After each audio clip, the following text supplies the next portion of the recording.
Welcome to another episode of Crawfordsville Connection, the City of Crawfordsville's weekly podcast that comes out every Monday morning.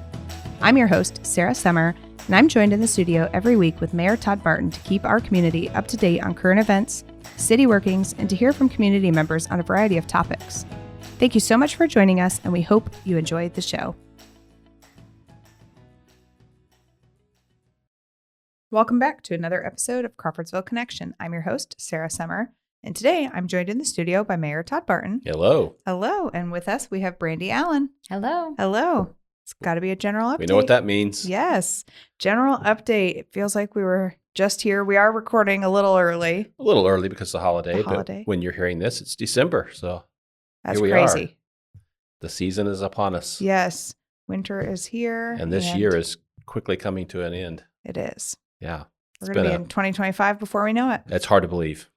It is hard to believe. Yes. Well, before we get into our general update, do you have any announcements? Well, I just want to remind everybody, I know we did an episode a while back, but the Christmas parade is Sunday, December 8th, beginning at 2 p.m. in downtown. Same route as always, Main Street, Washington Street.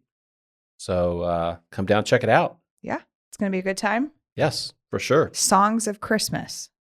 Songs of Christmas. That's the theme this year. Yeah. So. Yeah. And hopefully the weather's good. And there's always a nice crowd. So sure to be a lot of fun. Yes, absolutely. Well, we will just go ahead and jump right in with our general update, starting off with Motocross of Nations 2025. Yeah, it's cool. We have to put this on the list now. Yes. Keep everybody informed for the next year. So just talking about the planning process. The planning process is underway. We've had some good meetings. We are taking a little bit of a pause for the holidays here. I feel like we have plenty of time after the holidays to really ramp things up. So we've got a really good group in place working on this, and I think we have some good guidance coming from Indy Sports Corporation and Indianapolis Motor Speedway. So Awesome. We've got a good group. I feel very confident in our ability to pull this off and have a great event here in 2025 and really welcome the world to Crawfordsville. Yeah, this is going to be the largest event to ever come to our community. Yes, and for sure. We hope it's the best event. Oh, it will be. And our goal is to not just host the Motocross of Nations, but to host the best version of that ever. Yes. And we hear that bar's pretty high. We've heard that when it's been in France, they set the bar pretty high. So okay, we know what we know what we need to do. We sure do. We'll work at it. Yes. And we've talked about this a couple times. We had a proposed animal feeding ordinance, and we're kind of, in a holding pattern for that. Do you want to share what's going on? I keep it on the list because I don't want people to think, oh, that just died and went away. We're still working on it. The reality there is we have several groups working. So I've been working on it, and then Animal Welfare League, or AWL, and then a group called Cats Limited, and then we had the Citizens Input Group. So, kind of bouncing this back and forth. I think we're getting pretty close. The reality is everybody in all those groups is really busy. And so this is not probably at the top of the priority list. It's high, but it's not at the top. So we get to it as we can, and we'll send revisions to one group, then we have to wait for them to get back to us. And so there's a little bit of a delay there, a little bit of a process involved in this, but I think it's worth it because I think in the end we'll end up with a proposed ordinance or ordinances that everybody's comfortable with, that we've really taken our time and worked through. So what we're trying to address there is a couple of things. The feeding of wild animals inside the city that affects other things. And we get a lot of complaints in the mayor's office about wildlife in the city: raccoon, possum, skunks, go down the list, damaging property. So there's that piece. And then there's the separate piece with feral cats and stray cats.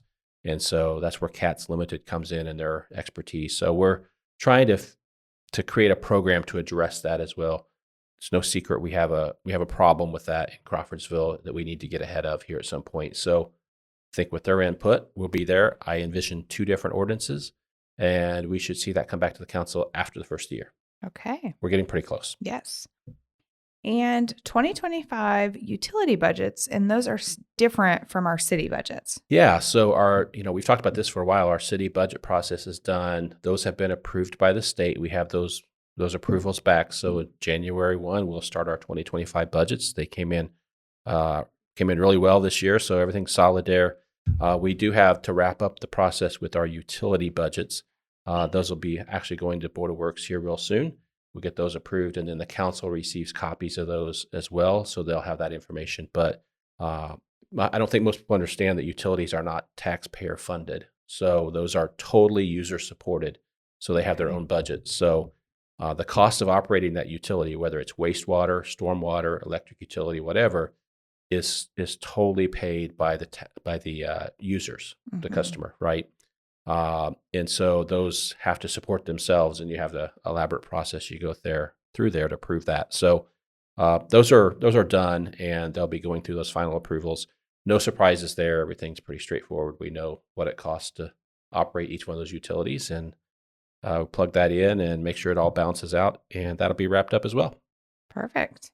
And Brandy, we've got 2 different grant opportunities, the 180 Makeover Grant and the 180 in Color Grant that we're working on. Yeah, we've gone several updates, I think, without having much of an update there, but we are at a point now where that's changing. The 180 Makeover Grant is, just as a reminder, that's for the Masonic Cornerstone. There's some electric work that will be happening there. And that project is actually out to bid now. So we will open bids on that December 18th at the Board of Works, and then we'll hopefully choose a contractor and get started on that work right after the first of the year. 180 in Color is a grant that we received for another mural downtown. And you might recall, I think on the last update, we had stated that we had received 117 interested artists. So there's a group of committee members that have been reviewing those, looking at the artwork, looking at all of the different options there and samples. And we were able to narrow that down a couple of weeks ago to about 10 artists. And then just recently, we just found out this morning, actually, we have gone through and ranked those again and have narrowed it down to 3 artists. So now that we have 3, we will ask them all for proposals, get some samples of what that work might be looking like, and put together a plan for what our mural will look like. And then once we select an artist, then we will move towards an installation of that next summer. Awesome. That's pretty impressive that we received, 117 people interested in putting art right here in Crawfordsville. From all over the country, and a few people from other countries. That's pretty cool. Yeah. And have we announced where that art mural is going to go yet? I'm not sure that we have yet. No. That is, it'll be downtown on Green Street. I'm not going to remember the address off the top of my head, but it's Mike Grant's building that's next to the parking lot there at the corner of Pike and Green Street. Next to where the Strand Theater used to be for us older people. Yeah. That parking lot where the Strand Theater used to be. So that big wall right there. Awesome. Yeah. And yes, we don't know what the mural will be yet. That's where we're working with selecting an artist, and then they'll decide on the mural. Awesome. And Brickyard Nature Park and Lincoln Park are both officially open.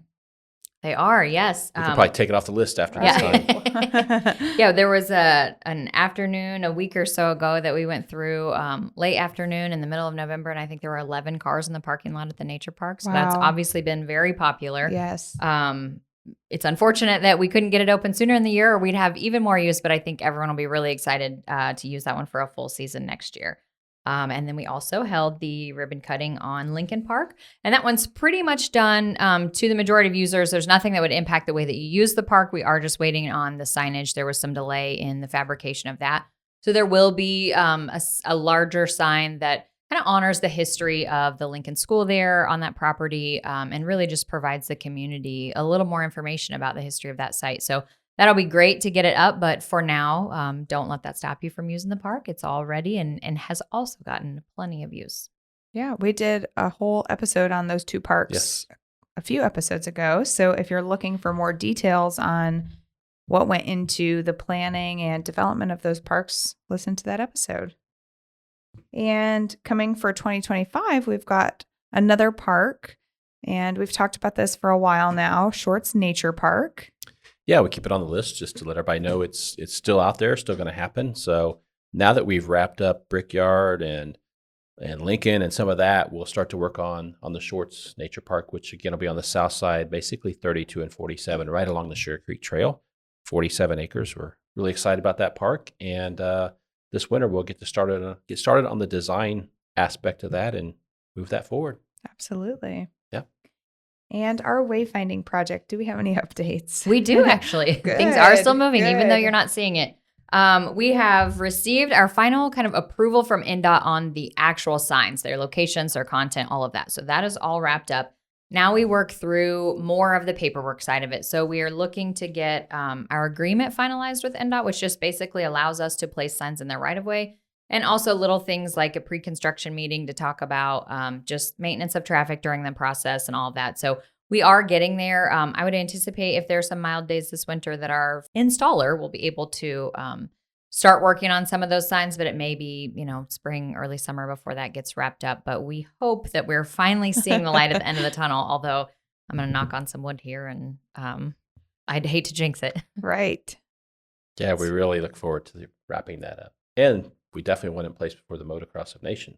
Absolutely. And all of our events next year. So absolutely. It was interesting. I think we had input from the youth council that we needed wayfinding. Oh, we're like, oh, okay. Great idea. Working on that. Yeah. Been working on it.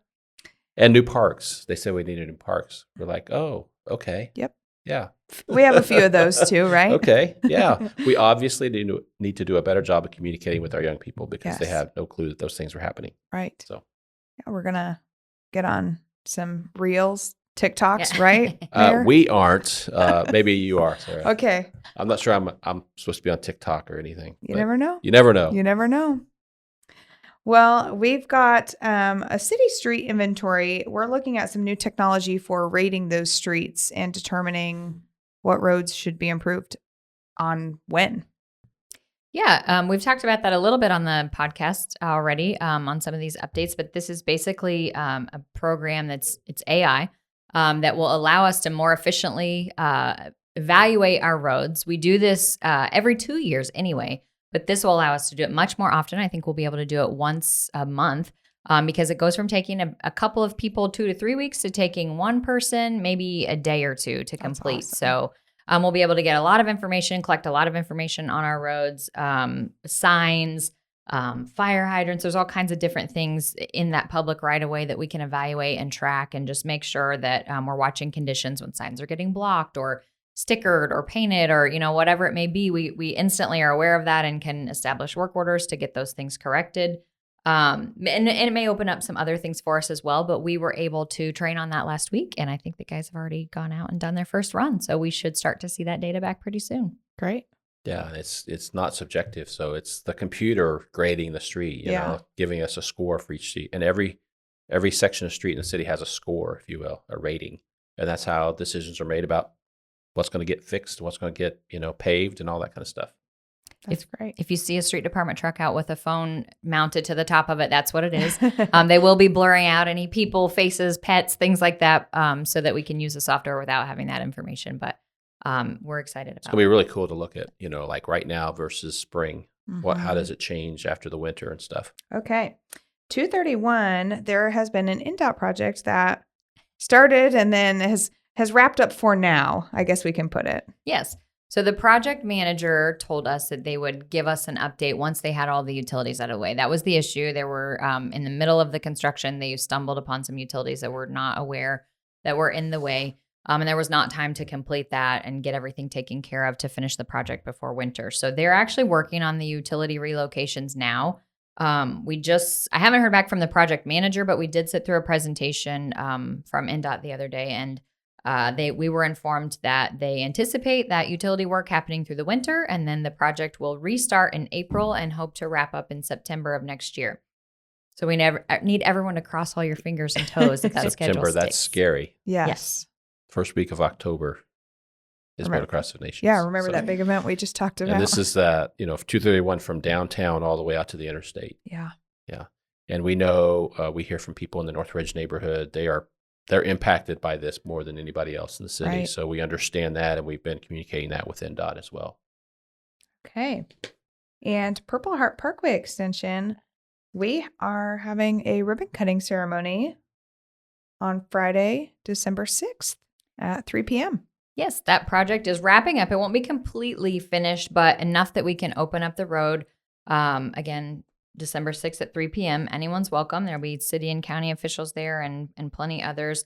We'll hold that ribbon cutting just past Buffalo Wild Wings. You will still notice some work on the intersection. There's been some delay again with utilities moving off of those lines, so they haven't been able to move the poles until we get the private utilities out of the way. But once that happens, then they'll be able to go in and get the poles relocated and get all of the utilities transferred over to, or all of the lights transferred over to them. And then they'll be able to properly open up all the correct turn lanes and things like that. So traffic may be a little restricted still. If you're coming off of that road headed west, you may still be only able to turn right for a little while. But it will be open and we'll be able to use it. And that'll be a little bit less construction on the south side. Yes. If you notice a recurring theme there about utilities, so people think of that, they think of water and sewer, but kind of imagine today all the telecoms and everything else that can be under the ground when you go to do a project. And so that's what's happening with a lot of these projects. And remember, all those utilities, most of them are privately held.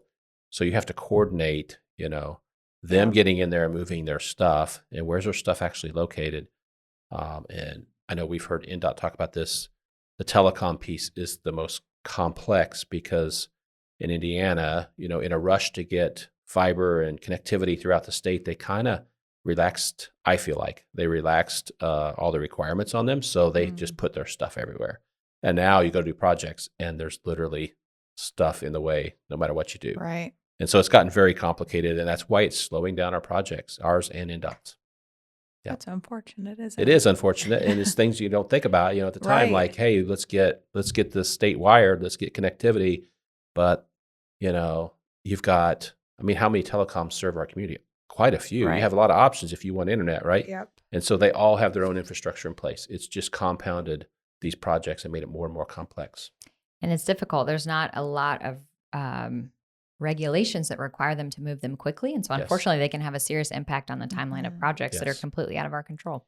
Yeah, and the legislature in Indiana has really stayed hands off with those utilities. And so it's just dreadfully slow waiting on them to move. That's not how we like to operate for our projects either. It's not for ours. Yeah. Right. Yeah. No, we don't like to do things that way. All right. Purple Heart Parkway speed ordinance going to council. Yeah. So here in December, there will be an ordinance coming before the city council to set the speed limit for the new section of Purple Heart Parkway. We don't often think about that when you have a brand new road. Yeah. You do have to set the speed limit for that. So 75 miles an hour? Yeah, that's right. So the section from 231 to Ladoga Road, unless it gets changed, it's proposed going to the council to be 30 miles per hour across there. We did kind of look at that. 30 probably makes sense by the Buffalo Wild Wings. If you got closer to Ladoga Road, you'd say, hey, it could maybe go a little faster safely. But what we expect is development to happen in that area, pretty quickly. So if we did set it higher, we'd probably have to come back and change it again relatively soon. So we're going to set it at 30 and go with it like that. Okay. Yeah. Unless the council is inclined to change it, but I suspect it'll stay at 30. Great. And 231 South Sewer Extension. Yes, we're actually wrapping up the 231 South Sewer Extension and the Purple Heart Sewer. There's just a couple of things that remain, really kind of like hooking up electricity and just wrapping up some small things. We plan to flip the switch on those on December 5th. So they will be up and ready to be tested and begin using them. So it's been a long summer of construction on those projects, but the end is in sight. Yes. And there is a South Side corridor study with the county. Right. So we paired up with the county to study the whole south side. I probably talked about this before, but if you think about what's happening, we have Purple Heart Parkway in front of Walmart for 47 to 231. Now we're extending it from 231 to Ladoga Road. And if you think about it, the county just built Comfort Drive for Temper Sealy off of Newcore Road. And so all that starts to, you're not too far, apart from one another there. So how do we align all of that in the future? Not next year, but down the road. How do we plan for growth on the south side and think about how all those things could line up? Right. We're really looking at that alignment in that whole southern area. What we want to do is plan for growth. If you look at what's happened in the Crawfordsville historically, that didn't really happen. It was kind of just everybody did their own project and nothing matched up. I mean, how many neighborhoods do we have side by side where the streets don't line up? It's just all over the place. We want to prevent that in the future. So we are committed to doing that, and we're doing this study that'll lay out kind of a master plan on the south side and how we can align mainly the streets and the infrastructure up to make it work. Again, long-term planning, nothing immediate. So, And our high school lift station upgrades. Yes, so we've talked about that a little bit the last couple of months. We've gone through that process and we've awarded a contract. We have our construction inspection on the way through, but we are just getting ready to ramp that project up. Obviously, in winter, it's a little touchy about what kind of work can be completed and what the weather will be. But I do know that tree clearing is anticipated to begin, I believe, in December, so that they can begin to get an access road to that and start construction once the weather allows. So everything's moving forward. I'm not sure that we'll see the real meat of the construction work happening yet, but you will start to see some activity there. this is all that sewer from the southwest side flows into this to be pumped to the wastewater treatment plant. The lift station is currently on the north side of 47. It's going to the south side. So you'll see, if you go past Pizza Hut towards 32, you'll see construction in that area. That's what's going on. Okay. And with that, the hope is to eventually add in a trail to That's high the school. hope. Yeah, the hope. That's my hope. Yes. I don't know. So we've thought about that. If you're building an access road for this new lift station, it would make sense to just build a trail up to Grant Avenue to connect all of that. We still, on occasion, see students walking to Crawfordsville High School along State Road 47, which we don't want to see at all. So we're working through that. I will tell you, we've hit some snags just in the regulatory process on the NDOT side. So not giving up on it, but it's not going to happen at the same time we're building the lift station for sure. So stay tuned for that. Sometimes it may come down to terminology. Are we building a trail or a sidewalk? Mm-hmm. Believe it or not, that makes a huge difference in the regulations. Interesting. You wouldn't think that, but it does. So just keeping that on everybody's radar. We've been in talks with Crawfordsville Community Schools. I mean, they're on board. We want to make that a safe situation out there. We're just trying to figure out how to make it happen in the immense regulatory world that we live in. How's that? Yes. And our Skank Road project is in right-of-way now. Yes, again, just a reminder, this project is basically an extension of Skank Road and a little bit of rerouting away from a dangerous intersection to connect to 32 West. And we have been acquiring right-of-way for some time on that property. We are down to one parcel of right-of-way left that we need to wrap up, and I think we're getting really close on that. And then things are starting to pick up in the it's really a lot of, again, the permitting, the paperwork, that kind of thing that's happening behind the scenes. There's a lot of activity happening there. Our final plans are due in March. So that's what we're working towards, getting all those final permits and final plans wrapped up. And then we will let that project in July. So, fall, we could start to see some work happening there to begin construction. But again, still just working on all the behind the scenes stuff to prepare for that. Yes. And our Market Street Railroad crossing, we have submitted the application. We've submitted the application. We're in the waiting phase here. Again. We waited to apply. We waited to apply. Now we've applied. And, we've talked about this at length and how we put this application together based on data. There's an episode about that. Yes. It goes into great detail. I think it's a really good application, and this is to address Market Street Railroad crossing, which is also 3 state highways. So stay tuned. I don't know. I know what they told us the timeline would be, but I'm not even gonna say it. How's that? Because as everybody knows, all those federal agencies are having turnover, a new administration coming in. So I don't know what to expect. We've applied, we're in the pipeline. We'll take it as it comes and go from there. But in the meantime, we continue to keep an eye on that crossing. We've had some issues lately where we've had stopped trains. And again, I just remind everybody, I know it's a huge inconvenience and it's a public safety issue. But we've been dealing with this for a lot of time in this community. So just take a deep breath and we'll get through it. Yes. So we're looking at a solution there, but it's going to be a very long play to address that.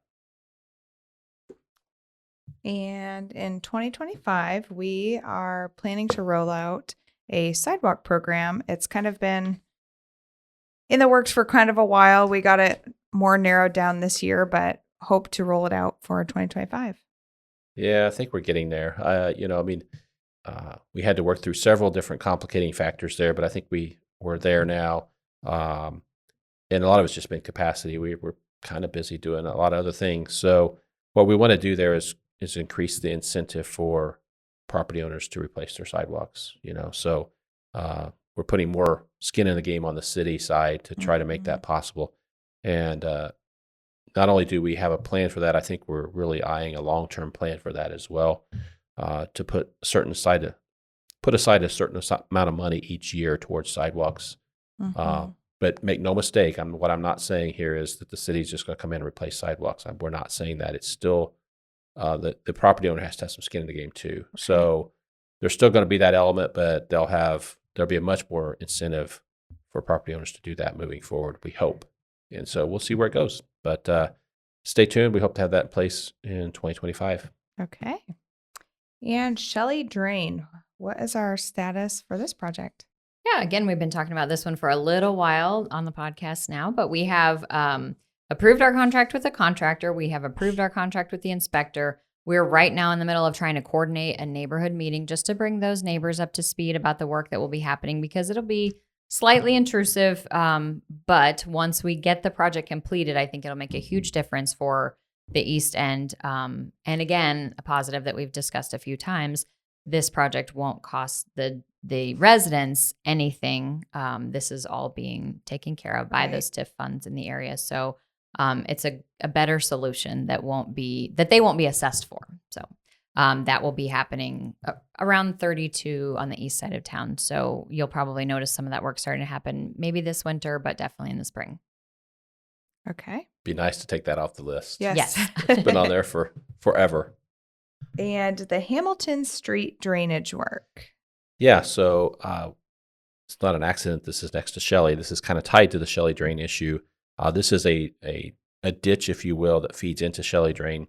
So Hamilton Street is that very short street that runs from Darlington Avenue by Allen Monument down to Market Street, where Morgan's Glass is at, right there. Behind those businesses, between those businesses and the railroad that runs through there, there's a ditch down through there that's been problematic for a very long time. We clear it out, and then it gets filled back in and has all kinds of trouble, and then those businesses or homes get flooded. So we have a plan in place to go in and fix that, I think, permanently. We've been working on that for a while. CSX was involved, so because part of it involved their property. So that has really slowed us down. I think we have sorted out what they aren't going to do right now. So we're moving forward with the city's portion of that, and you'll see that work happen probably sometime the first half of 2025. We get that fixed, I hope, permanently, and put that issue to bed, which then feeds into the Shelley Drain. So it's all going to tie together at some point. So if you're in that area and you've experienced the flooding before, relief is coming. Good. Yes. Yep. And something new to our list is the Diamond Ridge subdivision. And what's the status of those becoming city streets? So we've not talked about that before, and we've been working on that for years now. Trying to get that issue resolved. So Diamond Ridge is the neighborhood on Traction Road, all the way out to the city limits. And there's a lot of homes in there. I think about 100 homes probably. And what happened was when those were built, the city never accepted those streets. There were some issues we had to work through. There were issues with the sewer and the stormwater and draining, all kinds of things complicating this. We have worked through all of those issues now to the point that we have one more step, and that is there's going to be an agreement between the developer who built everything, the homeowners association, and the city. And I think we're pretty close to getting that agreement approved and signed. And once that happens, we'll go through the process and accept those become city streets. So we're already providing, some of the all the services in there except street services right now, and we don't do snow removal or anything like that. That will change once this happens. So I think we're very close. I can envision getting that wrapped up yet this year, by the end of the year. So great. We're pretty close there. So if you live in that area, it will change here pretty soon. So, it's taken everybody, all of our city departments, to kind of work through this process, and then the homeowners association as well. So I think we're pretty close. Awesome. And Sugar Creek Erosion Grant.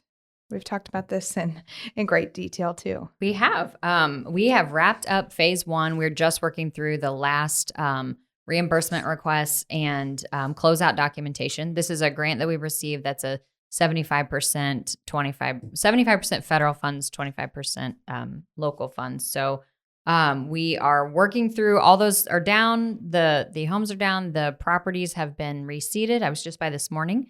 There's grass growing there. So that'll hopefully take shape and be nice in that neighborhood where there won't be a concern there for those first homes that were in the most dangerous position. And we actually have already submitted a letter expressing interest in phase 2. So it's kind of a pre-application that we had to submit. And then we will be notified if we're accepted to fill out an actual formal application for the project. Again, as the mayor mentioned on the rail grant, when you're dealing with federal funds, there's some potential delays that we may see. So we're not exactly sure the timeline of that, but we are moving forward with that. When this original study was done, there were actually homes broken into 3 phases. And that was based on the level of, emergency or the level of need to quickly take care of those issues. What we've decided to do, since that first process took a little longer than we might have anticipated, and I know the homeowners out there are starting to get a little nervous, we have actually included phase 2 and phase 3 in our application at this time. So hopefully they'll allow us to move forward that way. But the application has already been submitted. So as we close out phase 1, we've already begun phase 2. And once we hear back on that, if we're able to submit, then we'll be in touch with those neighbors in phase 2 and 3 to discuss with them. And this would include homes on Wayne Avenue as well as the homes that were affected in Sugar Cliff subdivision. Okay.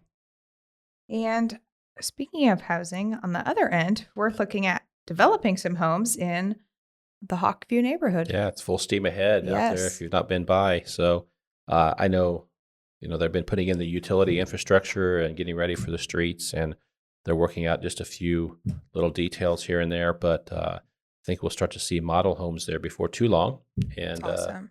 They're off to the races. So Arbor Homes on 231 South, the Hawkview edition is it'll be a reality here. It already is, but you'll start to see some homes pop up there pretty soon. We'll see what Facebook says when there are homes there. Yeah, that was the constant Facebook rumor that's really not happening. It's not. It's not real. Yeah, it is, folks. It's happening. So really excited about that subdivision growing our community and, providing needed housing, for the workforce that we need here. Yeah. And I know we've talked about this a little bit before, but do you want to share the ripple effect with some of these homes, even though they are at a higher price point? Yeah, we hear that, people are like, well, those aren't workforce housing. It's too expensive. Well, we've done extensive studies, multiple housing studies, and there is a demand for houses at that price point. There's a demand for houses at a lower price point as well, but you can't get a developer to build, let's say, houses less than $100,000. Right. They just can't make the numbers work. They're going to lose money. So what you do is you build at this higher price point knowing that people are looking to move up in the market, and we have that data. As people move up, then homes at a lower price point open up as well. Right. So it is that ripple effect that you're after when you do this kind of project. Awesome. And there are also some market rate apartments coming, which kind of ties right into our new homes being built. Yeah, so Ben-Hur building is market rate apartments. Yes.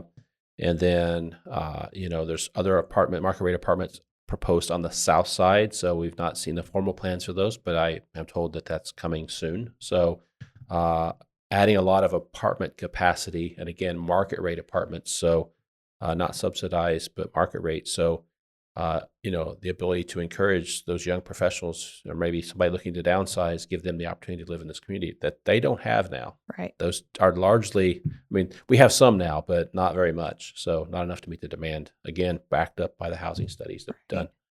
So stay tuned on the apartment side. Yes. And Ben-Hur building, while we're talking about it, they're in the process of putting in the new windows right now. Yeah. So if you look at the time of recording, the one window there on the very north end on Water Street, you can see what the new windows look like. They look historically correct, better than the ones that were in there, actually. So that's crazy. You'll see what that looks like, and they're telling me they'll do a few windows a day and be done by mid-December with the new windows. That's pretty awesome. Pretty awesome. And the other thing that's going to happen before too long, they've made the repairs so that netting around the top of the building, the black, we call it the hair net, will come off pretty soon as well.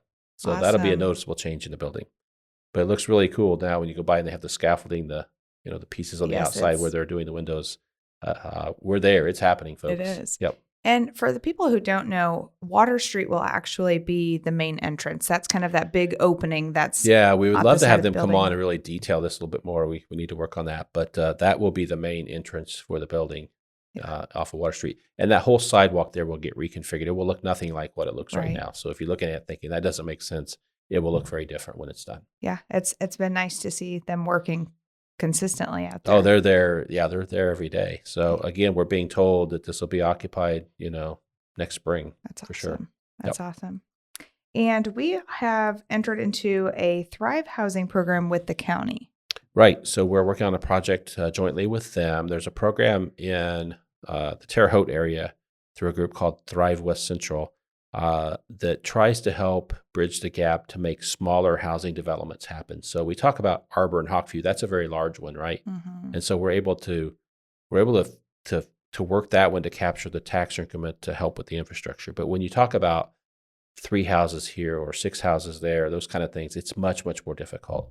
And so we're looking at this program that was done elsewhere down around Terre Haute that worked in bridging the gap in those smaller projects. So we're going through that process right now. It's taking a little while, but our goal is to have that set up next year as well.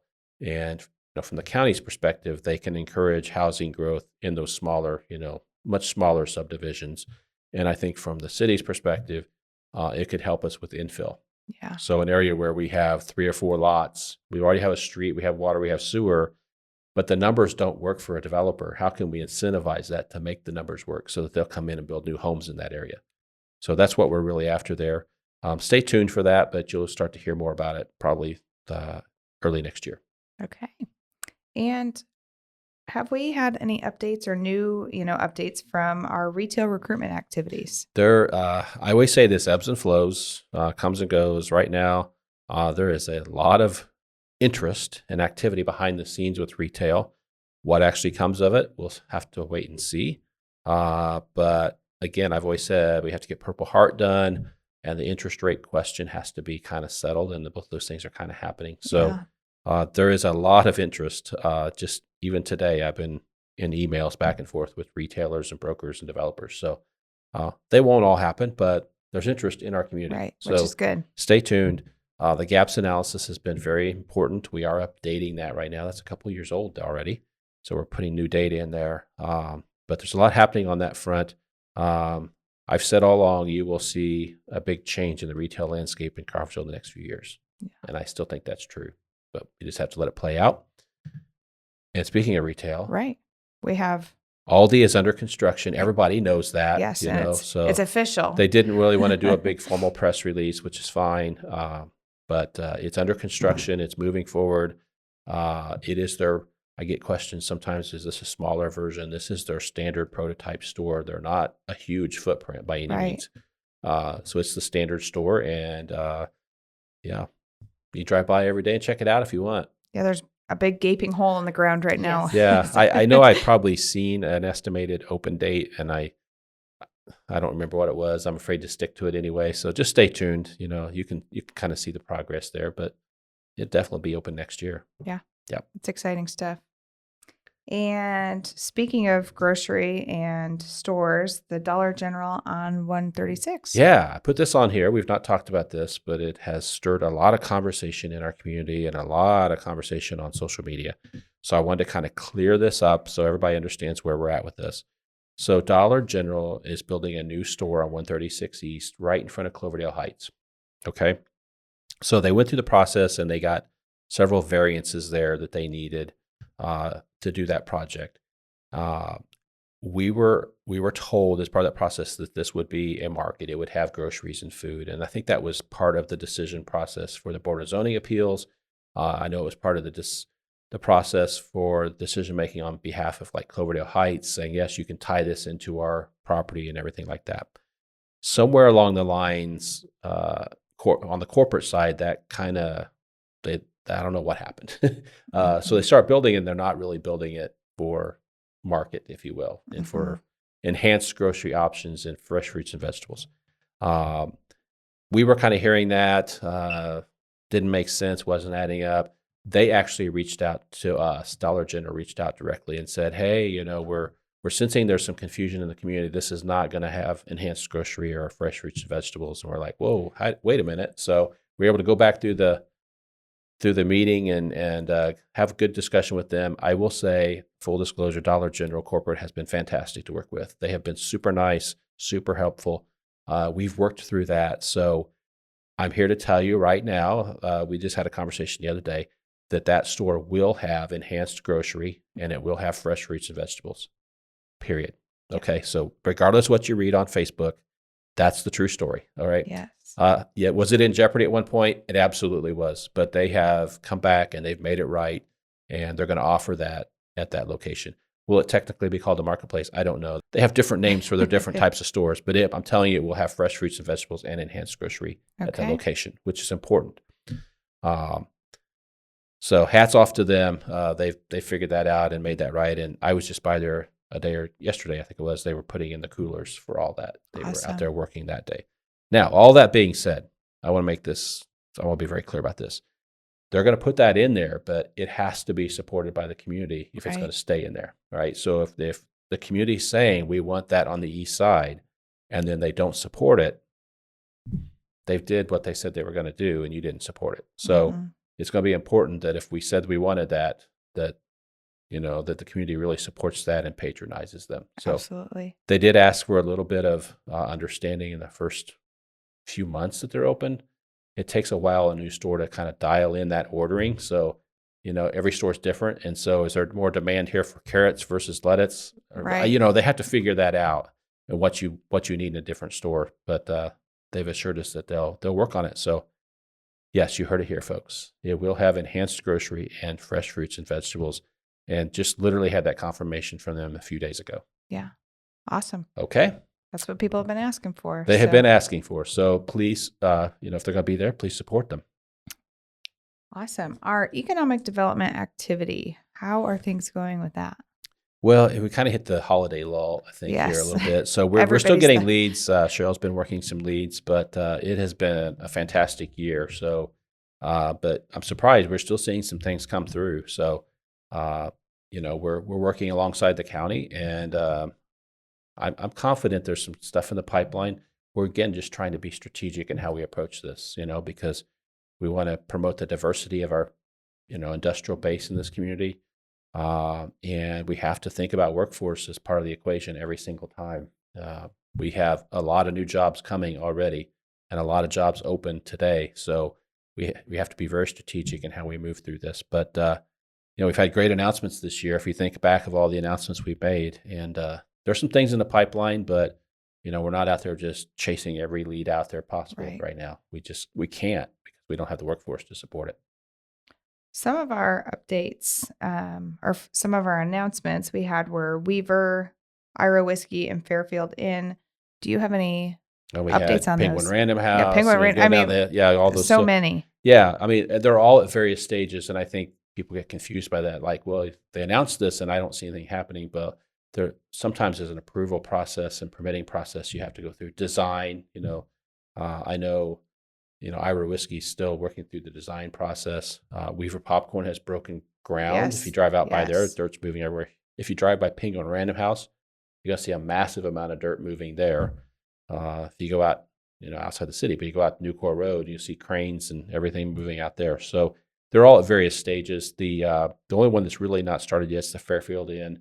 They're very early in their process of going through design right now. So we anticipate that really ramping up after the first year. Okay. And, right out in that same general area, we've got our Crawfordsville Career Academy out in the Commerce Park. Yeah. Ivy Tech building. Yes. We're now calling it the Career Academy, combining Ivy Tech. Ivy Tech's still there, combining that with our Career Tech Ed programs, all the different things we want to be doing with our workforce pipeline. We're going to be pulling more and more of that together in one centralized location. So, I think we're off to a pretty good start. We're only a few months into that, and it's already working well, and I think it's just going to get better and better. So if you get a chance, drive out by there. You'll see all kinds of activity in that building now, and we're excited about what the future holds for the workforce and our students down the road. Awesome. And your annual business visits have wrapped up for the year. I think so, as far as I know, unless Cheryl surprises me with another one. Yeah, those were really good this year. We just go visit with every business, sit down, have conversations about what's working, what's not, how can we help you grow. This year we added more businesses, so we took it, a level smaller. We started with just the really large ones, and then we keep, getting a little bit smaller. And this year, we went to smaller businesses and had very good conversations, and some of them were looking to grow. We were able to make those connections and team up with them to figure out how to make it happen right here in Crawfordsville. That's awesome. So those are good. We enjoy doing those. Yes. But we're going to take a break for a couple of months, maybe, Just a few and then we'll months. start up again.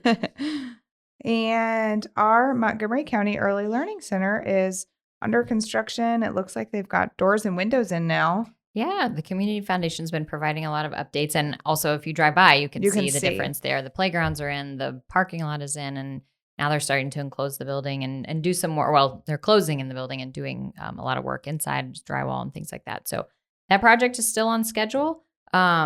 They plan to turn that building over at just after the first of the year. And then the KinderCare can actually come in and start to furnish the building, prepare it, do some training and hiring and recruiting. They have also announced that they have hired a director recently. So I think you'll start to see that communication pick up. Again, they're open for registration. If anyone is interested, you can visit their website and be able to sign up to get on the list.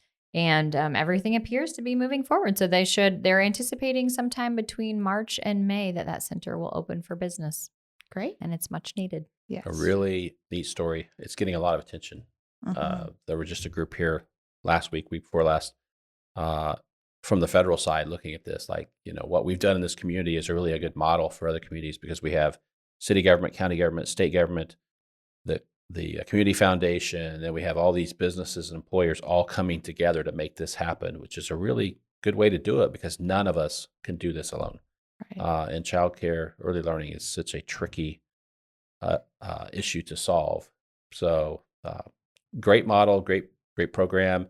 We're super excited about it opening, and we're still going to be supporting our existing providers. We have to keep them, or this will be in vain. So trying to work through that all the time.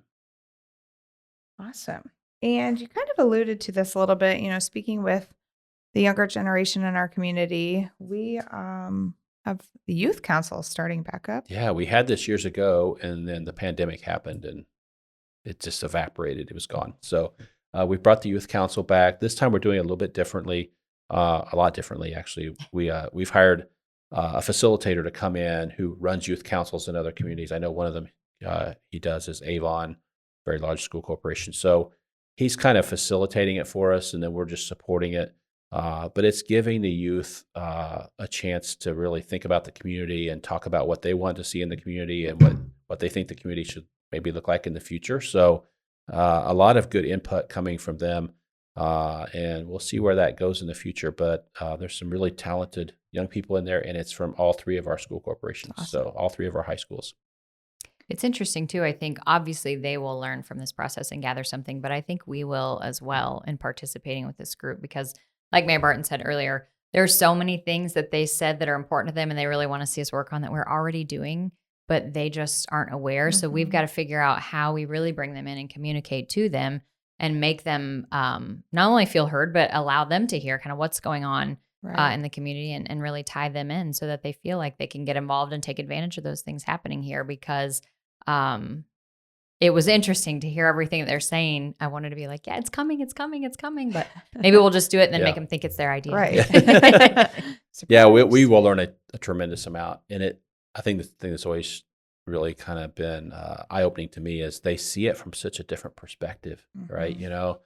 Some of the things that maybe the older generation is like, well, we really don't want this or need this, or I don't like this. They'll talk about it being very important to them. And you're like, whoa, wait a minute, You just said you like that? Yeah, we like that. Okay, so yeah, it's going to be good. It's also interesting that, and I think some of this is to be expected because we have students from all three school corporations, but they don't see things in terms of corporation boundaries. So when they're talking about things that they want, they're not just talking, yes, they want more parks, but we know we have that covered here in the city of Crawfordsville. They want more parks throughout the county. So I think also bringing in all the different government entities to work with this group would be beneficial as well. Yep. Okay. And Ready 2.0, we are aligned with the Greater Lafayette region. Yeah, not too much new to report there. We're still working through the process. I think the Ready 2.0 process has probably led to more conversations and more efforts. So we're just trying to figure out how we align with the growth that's happening in Greater Lafayette and maybe the growth that's going to happen with Lebanon and the LEAP district and all that. What does that mean to us? Mm-hmm. And how do we plan for that? So we're trying to work through that. But our Ready projects are at a bit of a standstill right now. We're waiting on that region to spend down their Ready 1 funding, so then we can start spending Ready 2 funding. So stay tuned there. I don't have much to report. We are meeting, but a couple of those really big projects in Lafayette with Purdue have to move along further so we can hit that threshold with Ready 1 spending to start accessing Ready 2 spending. Okay. I know that's complicated, but it's the state, so of course it's complicated. Yes. Yes. And what about the Lilly endowment funding with Ready 2? So along with that, they announced that Lilly was providing some significant funding for communities to address blight and arts and culture. So we've worked on a joint application for that between the city and Wabash College. It did not get immediately funded or approved. They've given us a couple of things they want to see revised. So I actually have an upcoming meeting with Jim Amadon and President Feller to kind of work through some of those tweaks, and then we'll take a run at it again. So really what we're looking at is how we improve the environment between the campus and the downtown. Mm-hmm. Maybe get some new housing stock in there, maybe really fix that gateway into the college campus, some of those kind of things. So we're working through that piece. Because we didn't get funded the first time, we have to wait so long before we can apply again. So we have some time to work with it. So we'll do that in the coming months and take a run at it. Okay. And our EPA Brownfields Grant 2.0. Yes. So again, I think we've talked about this a few times recently on the podcast, but we were awarded this grant that will allow us to do some studying of our existing brownfield sites. And that's just any site that either did have an operation on it that might not have been the best for the environment, dry cleaners or things like that, or just appear to have. So some brownfields actually don't have issues, but it seems like they might. And so that can create a situation where people aren't comfortable purchasing that property and developing it. So we were awarded. We are in the process. I know we have worked through preparing our requests for qualifications that will go out, I would think, any day now. I know Kelly's been working on that, and I've seen the draft of it. So that should go out soon. And then we will award a contract to a consultant that then will help us kind of walk through this process and do those studies. So this process is a little slower moving, several years. But we are excited to get started on that and be able to get some properties back on the tax rolls. I know we already saw a little bit of success from that on the first phase of the project. So we just look forward to continuing that. Okay. And automated fire dispatching. Yeah, we've not talked about it recently, but it is still in the works. It's a process that'll take a while, but we have approved that both on the city and the county side. So again, the 911 center is jointly operated by the city and the county. So there's several steps to this process, but what'll happen is that calls that come in that need fire or emergency medical, it's an automated system. So instead of a person, talking and telling them what they need to go and what's wrong, it's all automated. It's AI. And that allows that dispatcher to keep taking information and interacting with the caller while the computer, if you will, is telling people where they need to respond. I shouldn't say where to go.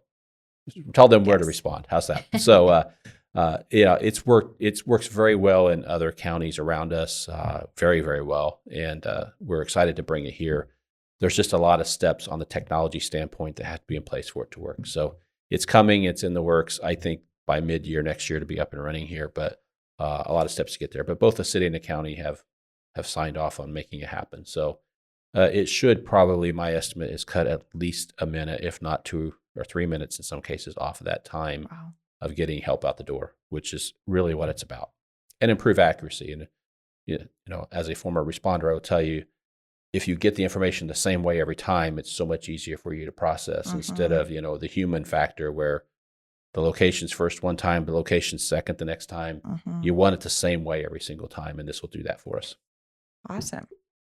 And we have a newly recreated position, I suppose it was a position, but newly under the mayor's office for a downtown maintenance position. Yes. So we've been working on creating that exact job description. As you mentioned, we did have everyone knew Larry downtown that worked for years and years and years, has recently retired. We are looking to expand this position a little bit and include a few other things and really have, someone looking holistically at the downtown. Their sole focus will be on downtown through all seasons. And so we are by the time this podcast airs, we will have probably posted the job description, and we are looking to fill that position by the first of the year when we hope to get someone started there. So that position will be anything from snow removal to watering plants to, leaf removal from the storm drains and just all kinds of ways that they can help keep downtown neat and tidy and welcoming to visitors and residents and businesses alike. So we are working on that, and we hope to get some good applications and be able to have someone in place by January. Awesome. We made it. We made it. Almost. Yes. Well, as always, if we've got things that people want to hear about, tell us. Yeah. You heard something in this general update and you want more details or more in-depth conversation about it, reach out and let us know. We'll put it in the general update, or we'll do a special episode. That's where the Dollar General thing came from. Yeah. I had several calls and emails, people saying, hey, why don't you put that? Tell us what's going on there. So, Awesome. Okay, there we go. I like it. Yep. And, we're getting to the colder months and season where things maybe aren't happening outside in our community. So it's a little bit harder to find out what's going on. So check out Yodel, our community connections calendar and an event news feed where you can see everything that's happening in one easy, convenient location. And that's either web-based or on the app. So super easy to get to. And if you are an organization and you want your events promoted on there, definitely reach out to us and we can help you get those on there, get an account created. And as always, we thank you for listening and we'll see you next week. Make sure you hit the subscribe button on this podcast so you never miss an episode. And if you aren't already, follow us on Facebook at City of Crawfordsville Official, on Twitter at City of Seaville, and on Instagram at City of Crawfordsville. We hope you have a wonderful day and can't wait for you to join us next week.